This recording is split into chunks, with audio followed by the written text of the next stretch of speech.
Other pilots think they know the answer and decide to speak out. Their decision will dramatically change the course of this investigation.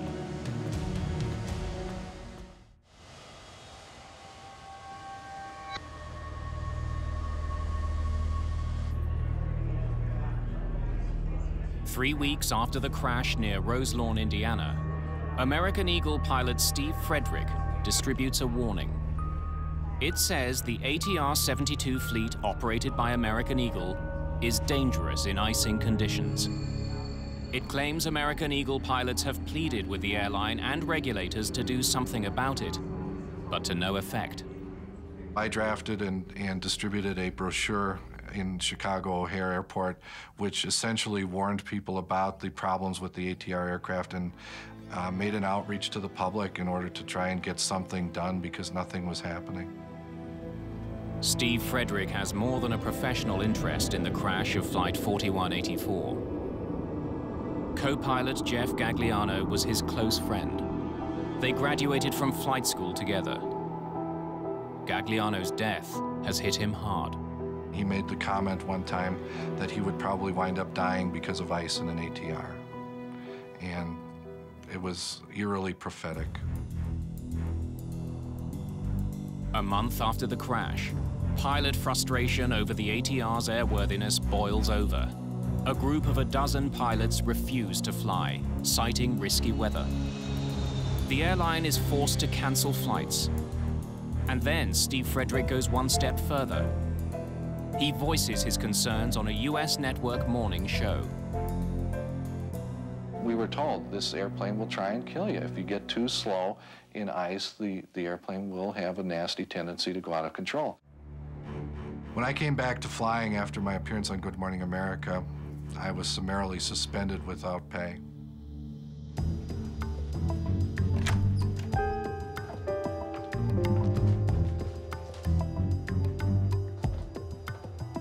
The public protest leads investigators to wonder if the ATR-72 has a deadly vulnerability to ice.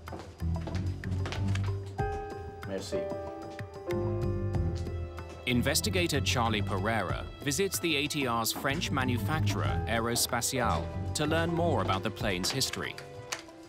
We embarked on a research effort to try to identify all previous ATR 42 and 72 roll control incidents. He finds a disturbing pattern. And about five of those were found to be similar after the fact in our review to the Roselawn case. One such incident took place in December 1988 in Mosinee, Wisconsin. An American Eagle ATR 42 had been preparing to land in icy conditions at central Wisconsin Airport. The airplane was on approach in severe icing conditions, described as freezing drizzle and freezing rain. Captain Mike Bodak was the pilot that day. We were just on the last two legs of our trip before we'd be done with work. And we were doing our descent. Everything was proceeding normally. Negative ice, this way. Call the flight center, let them know we're turning inbound. I hear in the tail a sound like that, but it just got louder and louder.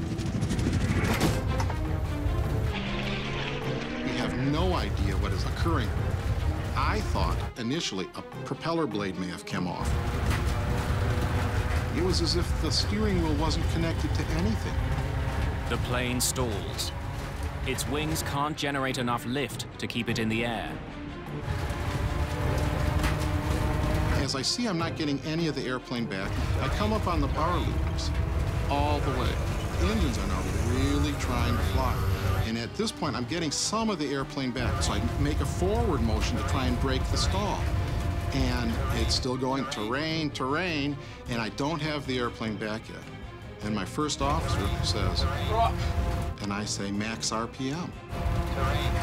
He throws the props from 86 to 100%. And instantaneously, boom, we fly out of the stall. The plane is less than 1,200 feet above the ground. Captain Bodak has learned a sobering lesson about the ATR. There was no warning. The plane stalled without any warning. Planes do have warnings for stalls, but in this case, there was no warning. I got the first warning that I was in a stall was I was in a stall. But other pilots weren't as lucky. An ATR-42 operated by an Italian airline was flying over the Alps en route to Germany in October 1987. The plane lost control and crashed in the mountains, killing all 37 people on board. Ice was the main factor, but the final report blamed pilot procedures. For investigators, it's really important to look back at historical information about any airplane. You want to look for trends.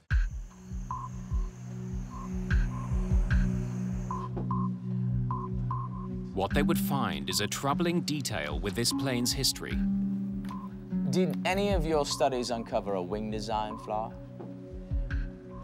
Charlie Pereira wants to know if the engineers who built the plane could explain why an ATR-72 would go so badly out of control. To his surprise, he learns they knew that it had a susceptibility to icing. You've seen the flight data from the accident flight. Where would the ice have formed to cause that?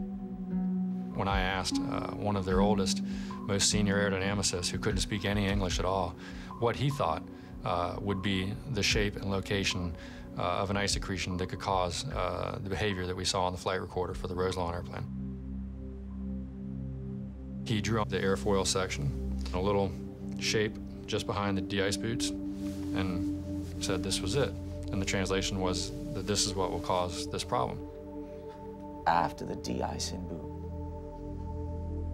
Investigator Charlie Pereira is beginning to understand how ice can affect the wings of the French-built plane. If the ice built up behind the boot, the crew would have no way to clear it. Still got ice.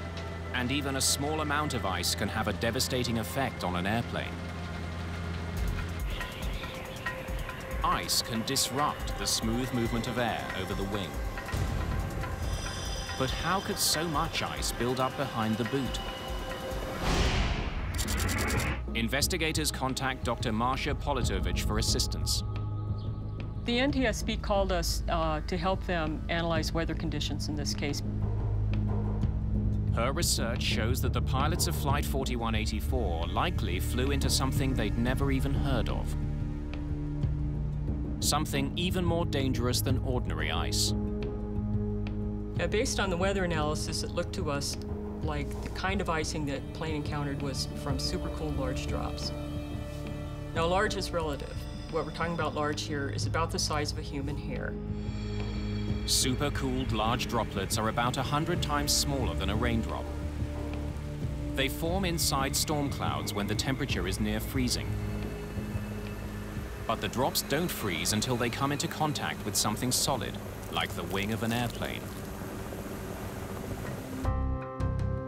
Conditions that day were ideal for the formation of these tiny freezing droplets. We had all the clues that we needed, a warm cloud top, -8 to -12 degrees C. We had drizzle formation near the top that was probably encouraged by some wind shear near the cloud top, and very little ice in the cloud, from what we could tell.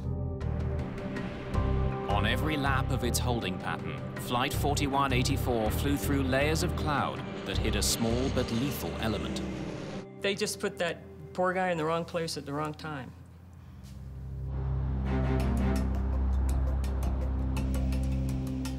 Investigators learned that supercooled large droplets have a distinctive way of accumulating on an aircraft wing.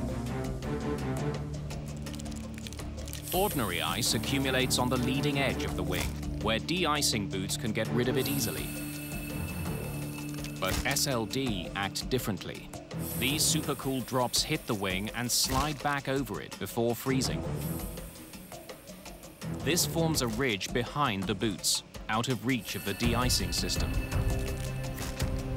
So as 4184 was flying in that type of environment, rather than the water droplet freezing on the protected surface of the de-ice boot, it actually ran behind the de-ice boot and froze on the metal surface.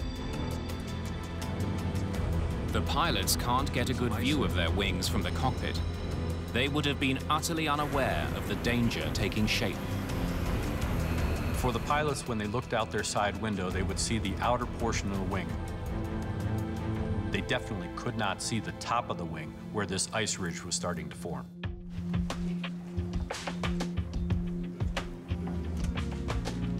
For Greg Feith, the investigation is coming to a head. His investigators think they know why Flight 4184 crashed, but they can't prove it. To make matters worse, the plane's manufacturer suggests that the Roselawn crash wasn't caused by an ice buildup, but by poor piloting. The NTSB thought it was an aircraft problem, and the French aircraft manufacturer thought it was a pilot problem and not their particular product.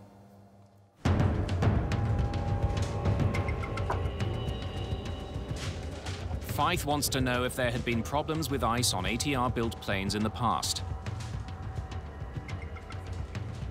He finds troubling similarities between some incidents dating back decades. Using data from flight data recorders, investigators look at aileron movements from Flight 4184 and compare them to the other incidents. They discover that on all those flights, the aileron deflected in exactly the same way. There's no input at all from the pilots. We knew that all of these ailerons were being commanded to move, not by the pilot, but in fact the disrupted airflow created by the icing event that the airplane had encountered. The physics of ice buildup explains why the control column on Flight 4184 snapped to the right. Air turbulence on the wing was so powerful that it lifted the aileron, which caused the plane to roll.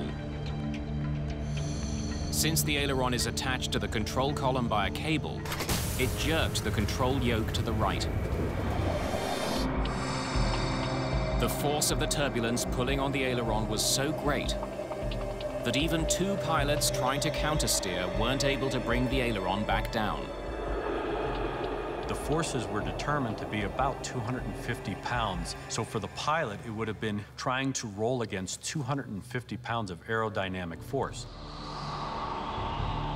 Worse, the ATR's control yoke doesn't have power steering, so those forces are transmitted directly to the pilots. The pilots could not fight back against the air pulling on their aileron.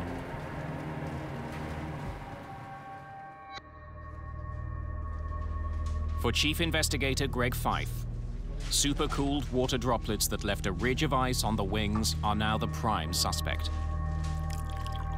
But how to prove it? Now the real analysis began because we had to understand what was going on in flight with the airplane. We had good flight data recorder information. It only told us what happened, didn't tell us why it happened.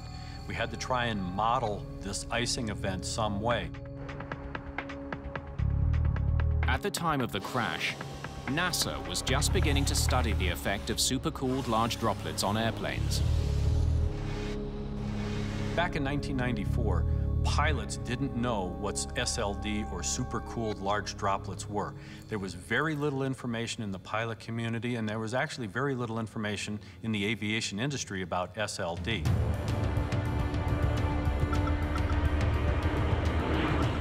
Investigators first turned to NASA for help. Together, they launch a daring experiment. They use a US Air Force tanker plane to create a cloud of supercooled water droplets. An ATR-72 flies behind the tanker. Yellow dye in the water shows investigators how the droplets cover the plane. The test should solve the final mystery. How had ice caused Flight 4184 to go so badly out of control? One of the primary purposes of flying the ATR-72 in behind the tanker was to understand how the ice accumulated on the airplane, but more importantly, the effect of that ice in varying configurations of the airplane on the flight control surfaces, that is, the ailerons. Investigators make a startling discovery. A seemingly harmless action meant to increase comfort on the plane may have led to disaster.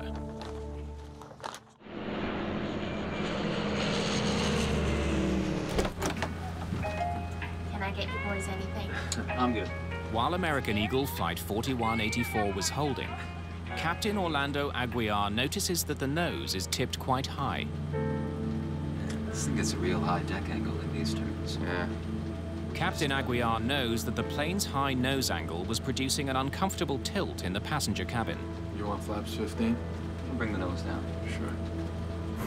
Extending the flaps would have the effect of lowering the plane's nose, making the ride more comfortable. I guess Sandy's going ooh now.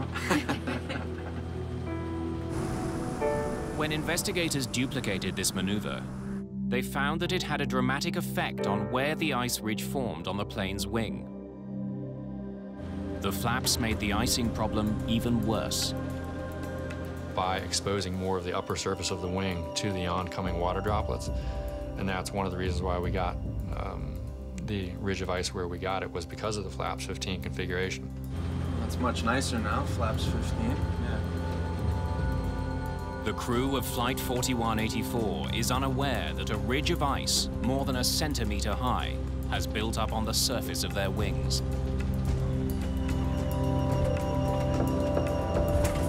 Eagle Flight 184 descend and maintain 8,000. Down to 8,000, Eagle 184.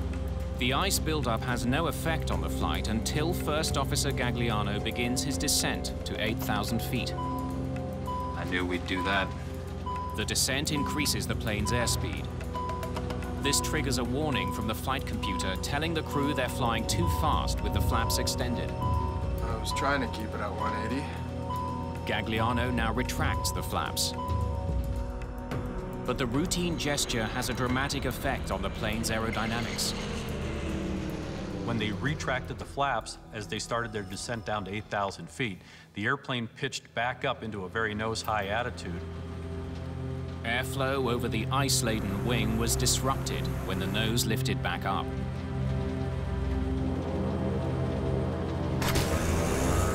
That created the turbulence that pulled up the ailerons, sending the plane into a roll. The plane stalled and tumbled from the sky.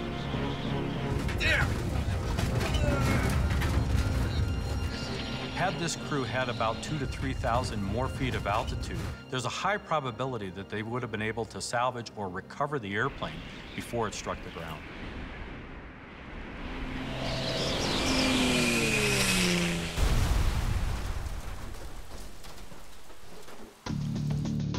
The NTSB has uncovered a deadly flaw in a popular airplane.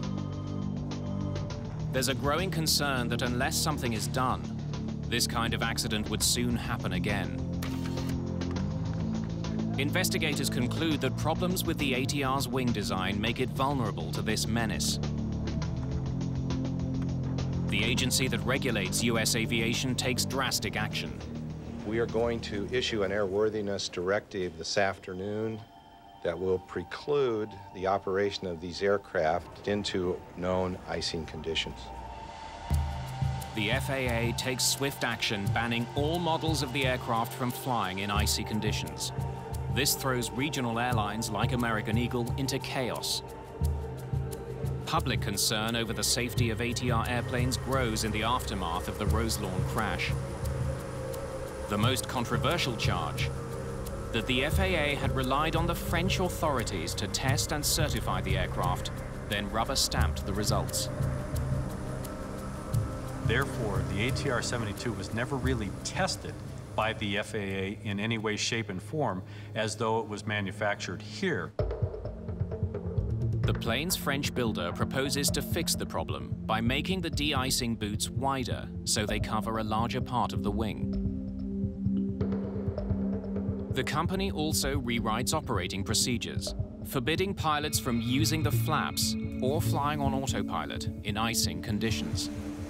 In response, the FAA issues an amendment to their earlier directive, loosening operating restrictions on the ATRs. Most airlines decide not to take any chances.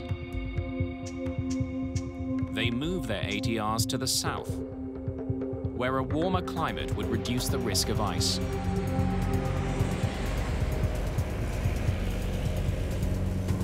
The crash at Roselawn set off a flurry of new research into aircraft icing and the conditions that produce it. There's a lot of weather data out there. Satellites, radars, surface obs, and it just keeps getting bigger and bigger, the collection of data. New techniques in forecasting are being developed to show pilots where icing is likely to occur and help them avoid it. But we're working on ways to get it to the people who need it. Dispatchers at airlines, meteorologists at airlines, and now even into the cockpit itself. Many of those changes will take time to come into effect. Pilots like Steve Frederick think that time will cost lives.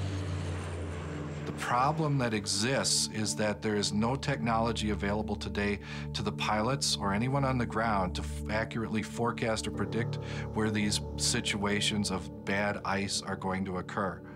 Once these airplanes have been exposed to the bad ice, it's too late because these are no longer airline pilots, they're test pilots. And that airplane can fall out from under them and their passengers without any warning and in the blink of an eye.